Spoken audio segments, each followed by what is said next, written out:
Chapter 1 The Circle Renewed.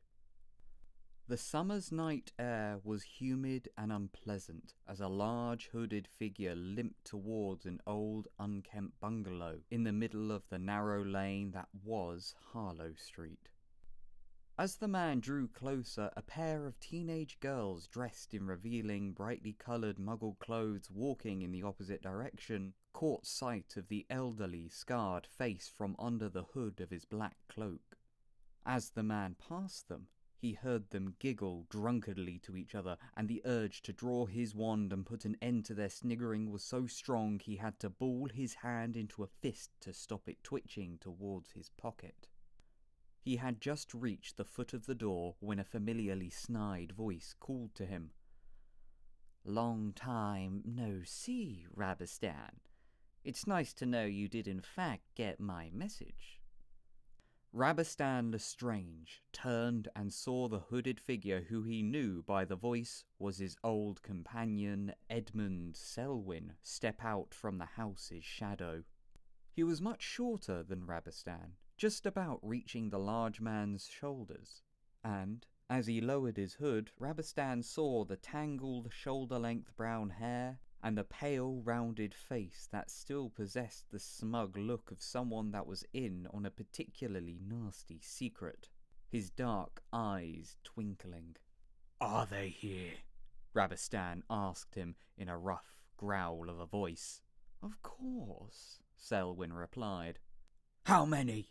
Rabastan pressed quickly as he advanced on his smaller companion. 7, though there are 8 of them in total." "Not exactly an army, is it?" Rabastan retorted coldly. "The way your message put it, it sounded like you had replaced the entire inner circle." "You underestimate their abilities, I assure you. And once word spreads around that we are planning a return, I have confidence that others shall join our cause," Selwyn said, adding a smile to the pause. He sounded very pleased with himself. "You're deluded, Selwyn. Even now, after 9 years, the Ministry is obsessed with catching all of us. And you want to try and rebuild with an attendance of 7? Do you know what I've been through? What I have done to survive and escape? Even fleeing the country is damn near impossible with—" "Hush!" interrupted Selwyn. He was looking sideways across the street at an elderly couple who were watching them cautiously as they slowly walked home. "Bloody muggles!" Rabastan growled. "Why did you pick this place to meet anyway?" "It is a muggle town with a wizarding family living just a few doors down to take the blame for when we do use magic," Selwyn explained. "Now, if you're done ranting and questioning me, you will enter." Selwyn grabbed the doorknob. The moment he touched it, it glowed a bright green briefly before opening. The entire house was dark, apart from a slither of brightest blue light appearing from the crack of a door opposite them. Selwyn walked briskly ahead of Rabastan and indicated him to go through the glowing door.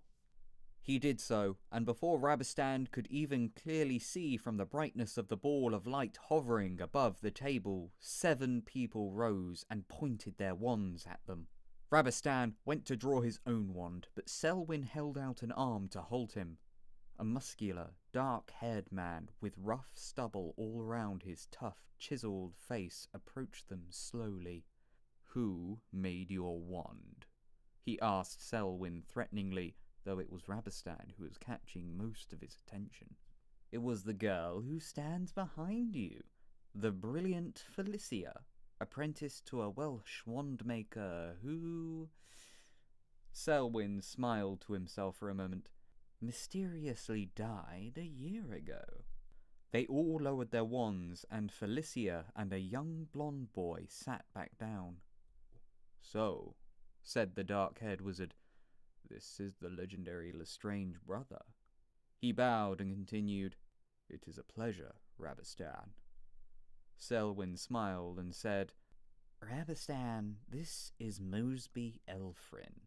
He was a wizarding law enforcer who worked for us during the last war and continued to do so during the reign of the Dark Lord. Mosby straightened back up and moved so Rabastan could see the others. This is Cecilia Locks. He indicated a tall, thin witch with straight, shoulder-length brown hair and an expressionless, stony face that eyed Rabastan cautiously. Her mother was Catriona Locks, and young Cecilia joined us after her mother was wrongly imprisoned in Azkaban for murder. She ended up starving herself to death 5 months later. Although her expression did not change, her face seemed to harden at the mention of her mother. Selwyn always had a way with making the most tragic of news sound casual. That is John Nolan, he continued, pointing to a slim man with untidy dark red hair next to Cecilia who, though had lowered his wand, had not put it away. A natural muggle-hating wizard with a gift for handy little charms like that entrance identification charm you saw just now. John nodded at him. These are Cade and Morgana Bowton, a brother-sister duo even you'd have trouble messing with, and 2 bulky lookalikes who shared the same short brown hair and round chubby face that almost made them look comical, also nodded at him with a sinister grin. This is Felicia Hamnet, whose story you've already heard. Felicia gave a giggle as she stroked her wand with her index finger. She was an attractive, pale-skinned witch, slim with vivid cheekbones, bright blue eyes, and bleach-blonde hair that curled down her seductive face. Selwyn then pointed to the young blonde boy who seemed the best kept of the group. And this is Bailey Miller, interrupted the boy, who looked at Rabastan as though he was part of a joke. And you're supposed to be part of the notorious Lestrange family.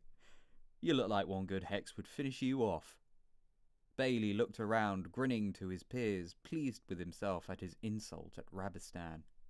Would you like to be the one who tries to cast that hex, boy?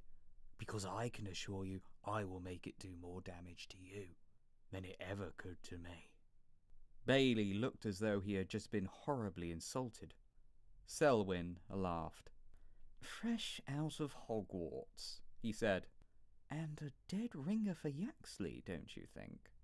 Rabastan looked at him, then back to the small group before saying, So, this is the rebellion you were talking about.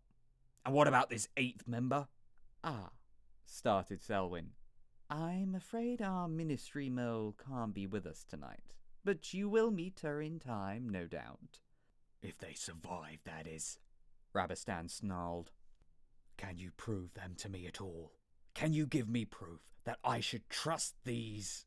He paused, unable to find the right word. People. Selwyn laughed a little harder than he had done all night, and some of the others smiled and smirked with him. Actually, he said, still smiling, I can. For you see, they've gone out and successfully got you a welcoming present.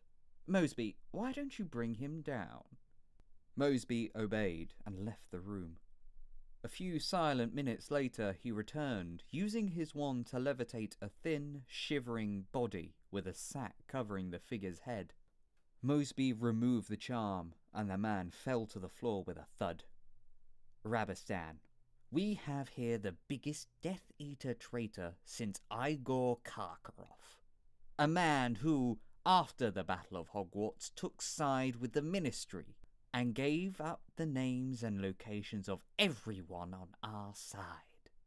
Despite this, because of the Ministry's watch on him, he was a tricky one to capture. Rabastan looked down at the quivering figure before removing the sack. Staring back at him was the pale, cowering face of Lucius Malfoy. You!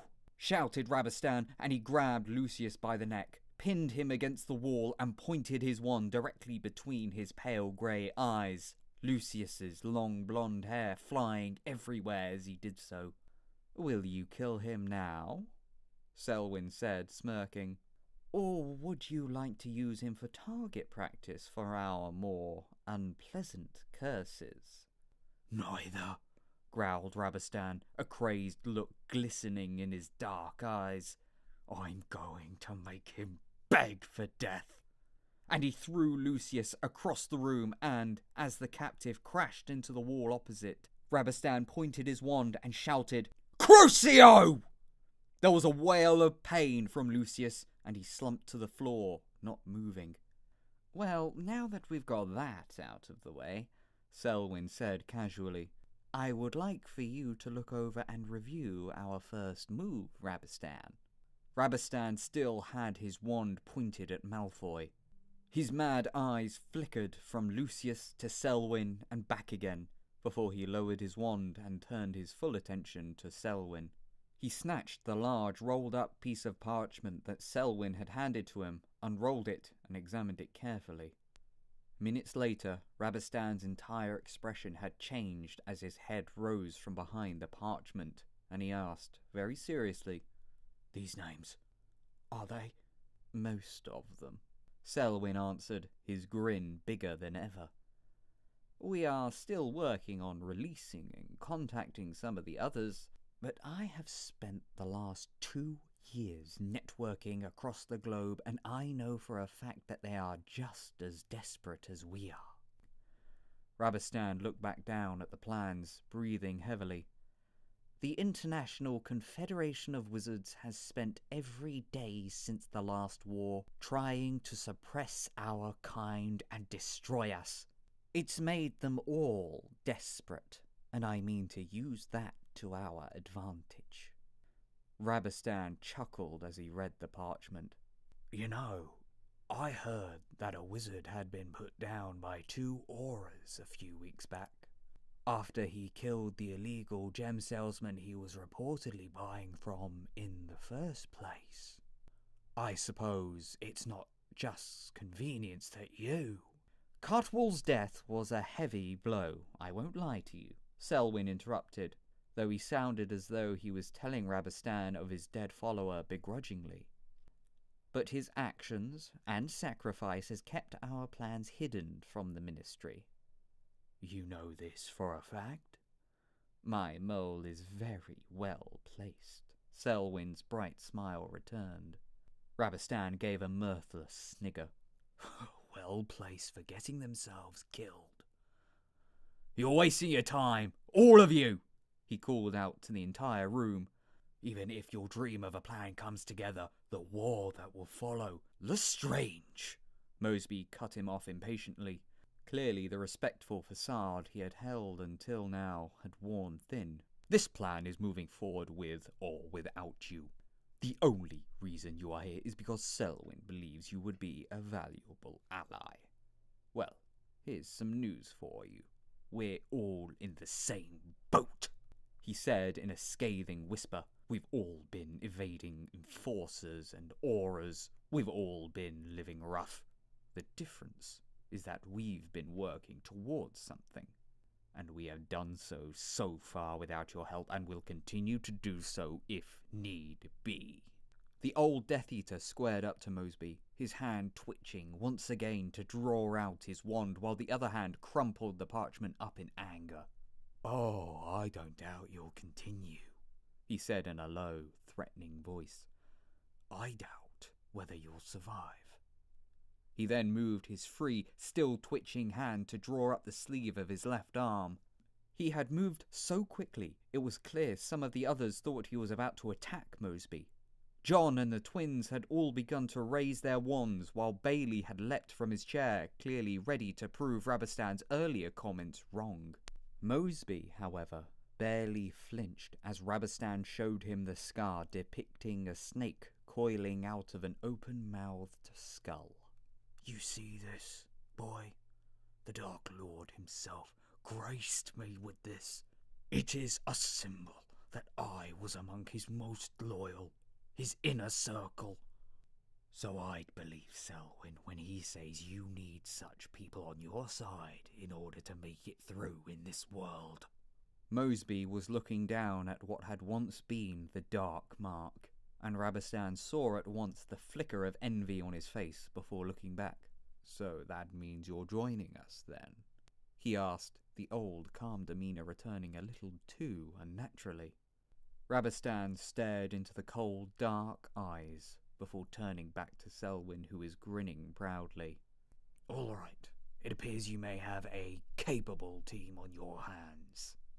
"Not a day goes by where they don't remind me of the old days, my old friend," Selwyn replied. For the first time, Rabastan cracked a small smirk as the two caught each other's eye. Eventually, Rabastan flattened out the crumpled-up plan and began scanning it once again.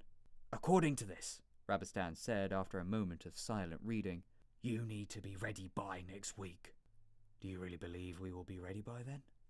This assassination attempt, this could mean the end before we've even begun." "Oh, on the contrary," Selwyn said, turning to his allies, the bright blue ball of light still illuminating their determined faces. "This is just the beginning."